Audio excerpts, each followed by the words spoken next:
Star Wars only, I don't know what the fuck your problem is. Colin Trevorrow was the original director for Star Wars Episode 9, but due to some script problems, they brought in Jack Thorne to write the script instead, and then that script couldn't go well, so Colin Trevorrow, went his separate ways with Lucasfilm and the Star Wars franchise, and they brought in J.J. Abrams to finish up the story of the sequel trilogy, and he brought in Chris Terrio. Well, recently in an interview, Chris Terrio explains that they did not use any of the Colin Trevorrow story in their version of Star Wars Episode 9. Here's what Chris Terrio, the co-writer for Star Wars Episode 9, The Rise of Skywalker, has to say about the matter.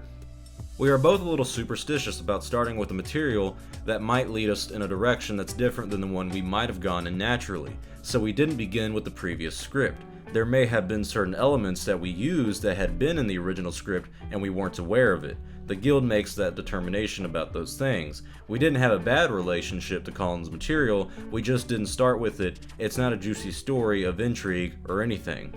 And I'm assuming when he's saying it's not a juicy story of intrigue or anything, he's not talking about the Colin Trevorrow script that him and Derek Connolly probably wrote. I think he's talking about why they didn't use his story material. And I'll admit, it's disappointing to hear that they didn't use it, just because I still would. I'll admit, I'm not a fan of The Rise of Skywalker. I didn't like the film. I thought the story was a mess, thought the pacing was awful, and I thought it was just a pretty bland, generic action film that didn't really have any Star Wars magic in it. But hey, I know a lot of people have mixed reviews on it, and a lot of people do like it, and I'm happy if you enjoy it. But personally, in hindsight, I probably would have rather seen Colin Trevorrow's vision of this film, simply because it feels like every single Star Wars movie that we've had from Disney in terms of the sequel trilogy, it probably would have done better if it was from a different director. Force Awakens was a J.J. Abrams film, The Last Jedi was a Rian Johnson film that kind of took everything The Force Awakens did and some people would say threw it away, and then The Rise of Skywalker kind of retconned The Last Jedi with J.J. Abrams coming back to direct. I wonder how Colin Trevorrow would have done things differently. Now, if you recall, Jason Ward from MakingStarWars.net had information about the Jack Thorne script for Star Wars Episode 9, and this was the script that Jack Thorne came in and worked with Lucasfilm on. That also didn't really come to fruition. But apparently Jack Thorne's script had, Leia with a lightsaber, kind of like we have in this film, and of course Ben Solo is redeemed, but instead of being redeemed on Exegol fighting Palpatine with Rey, Ben Solo would have been redeemed on the house of his mom and dad, the Solo family hold, apparently in the Jack Thorne script. Not the Colin Trevorrow and Derek Connolly script, there's two different versions out there. The Jack Thorne script would have had him being redeemed in the Solo family household, and Rey's parents were going to be, or at least the mom, was going to be like a housemaid to the Solo family. That sounds awful. I'm really glad it didn't happen, but I really still am interested in seeing, or eventually hearing, what the Colin Trevorrow and Derek Connolly script would have been like, what their story would have been. And I think it's a little weird in my opinion how they give him the boot, him and Derek Connolly, and they don't let them work on Episode 9. And I remember hearing from insiders that apparently Colin Trevorrow was very, some would say egotistical or kind of arrogant, in the sense of he's kind of one of those new famed directors of the last 5, 6, maybe even 10 years, you would argue.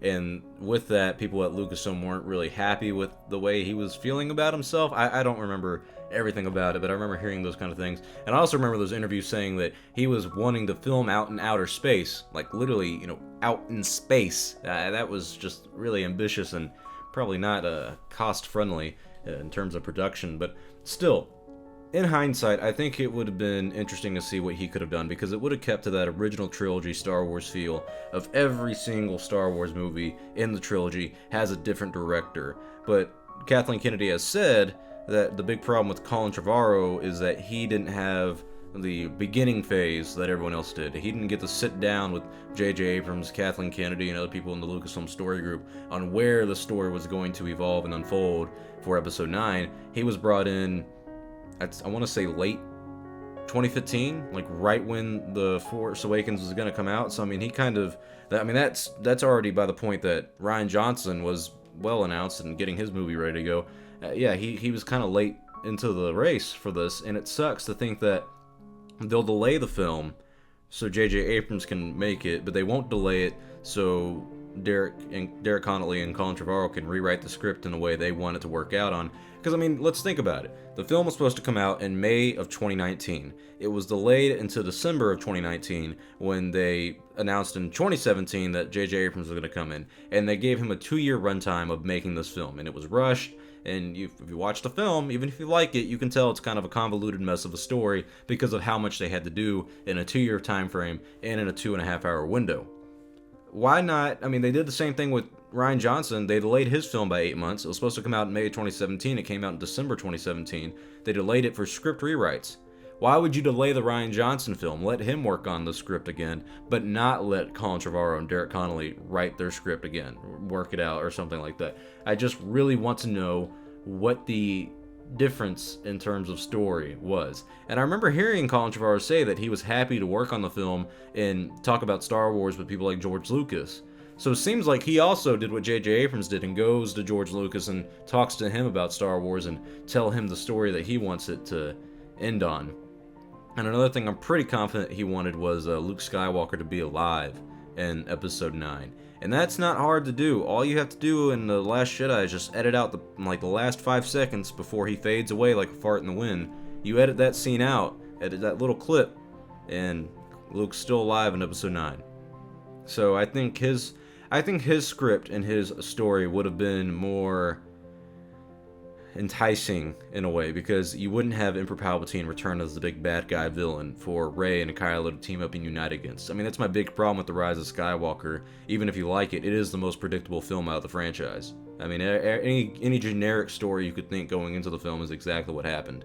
So it would have been nice to see Rey not be a Palpatine not return, Ben Solo not die because he fell or something, and saved Rey with his life force because they're a dyad in the Force. Fucking corny and cringy and bad writing. But yeah, I really would have liked to see Colin Trevorrow's script and his film come to fruition, just because maybe it's awful, maybe it's worse, but I think in hindsight I would have preferred a more original story than Return of the Jedi 2.0. But that's just my thoughts. I'd love to hear your thoughts on the possible Colin Trevorrow and Derek Connolly script for Star Wars Episode 9. How do you think it would have gone if they wrote it and Colin Trevorrow directed it? Do you think it would have been better than The Rise of Skywalker, the one that we got? Or do you think it would have been worse? Also, what would be the name? That's another thing. I would like to ask him what his name for Star Wars Episode 9 would have been.